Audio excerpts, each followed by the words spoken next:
అపవాదికి అర్థమైంది వీడు యేసు ప్రభు బిడ్డ. ఇప్పుడు యేసు ప్రభుకి ఎలాగో తెలుసు మనం ఎవరు పెట్టడం, ఆయన పెట్టడం అని. ఇప్పుడు ఎవరికి తెలియాలి? అపవాదికి రుజువు అవ్వాలి. ఓ వీడు యేసయ్య పెట్టరు అని.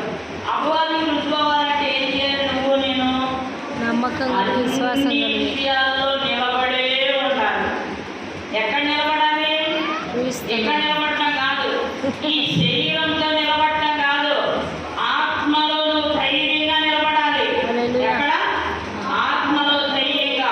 ఎటువంటి పరిస్థితి వచ్చినా సరే, ఇంక అయిపోయింది, నా బతికి ఏం లేదు, అయిపోయింది అనుకున్నా సరే, యేసయ్యకే స్తోత్రం, యేసయ్యకే వందనాలు, యేసు ప్రభువు నేను విడిచిపెట్టాను అనే పట్టుదలతో నువ్వు ఉంటే అమ్మయ్య, అప్పుడు ఎక్కడికి వెళ్తామండి మనం? పరలోకం వెళ్తాం. కాబట్టి దృశ్యమైనవి కొంతకాలం మధ్య ఉంటాయి, అదృశ్యమైనవి నిత్యములు యుగ యుగములు పరలోక రాజ్యములో మనకి స్థానం ఉంది. ఈ భూమి మీద ఉంటే ఎంతకాలం ఉంటామండి?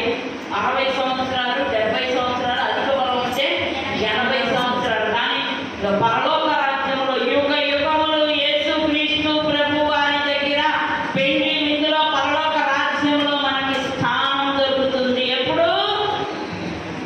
ఎప్పుడు? ఎప్పుడు? అన్నీ ప్రతిదీ భర్త తిట్టినా కొట్టినా మెరేసి రోడ్డు మీద బీడ్స్ పెట్టి కొట్టినా దేవానికే స్తోత్రం నాయన అన్నారు. ఎన్ని స్తోత్రాలు, ఎన్ని వేదలు, అన్నీ మనకు అనుకూలంగా జరిగినప్పుడు మనం బాగా మాట్లాడతామండి. అసలు యేసయ్య గురించి ఎంత బాగా సాక్ష్యం చెప్తాము. కానీ మనకు అనుకూలం కానికి ఏ ఒక్కటి జరిగినా ఏమంటాం?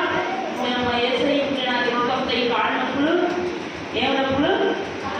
యేసయ్య ఉంటే అంటే కాళ్ళ నొప్పులు రావంట, యేసయ్య లేకపోతే కాళ్ళ నొప్పులు వస్తాయి. కాళ్ళ నొప్పులకి యేసయ్యకి సంబంధం ఏంటండి? ఈ శరీరం ఏంటి? మట్టిలో కలిసిపోవలసిందే. మన ఆత్మ నిత్యము కూడా పరలోక రాజ్యంలో దేవుడితో మనందరం ఏమవుతాం? మనందరం పరలోకంలో కూడా ఇలాగే కూర్చోవాలి, ఇలాగే